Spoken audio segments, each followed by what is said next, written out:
Let's break down the most common stereotypes in homelessness. We're going to talk about what's true and not true about homelessness and addiction. In the world of homeless services, we often rush to say that every stereotype is wrong, but that's just as false as saying every person experiencing homelessness is addicted.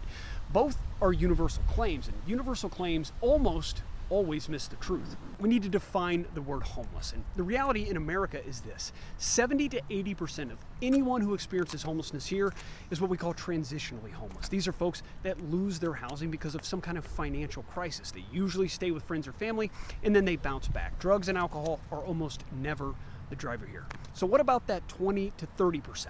And this is the group that most people picture when they say or hear the word homeless. They're not picturing that family who lost their apartment. They're picturing someone who's been homeless on the street for years, someone who's chronically homeless. And in that picture, addiction and mental illness often show up. So when the public assumes that homelessness and addiction go hand in hand, I get where they're coming from. This is the most visible side of homelessness, where the overlap with substance use disorder and mental illness is huge. And the behaviors that those bring with them often look the same, especially to folks on the outside.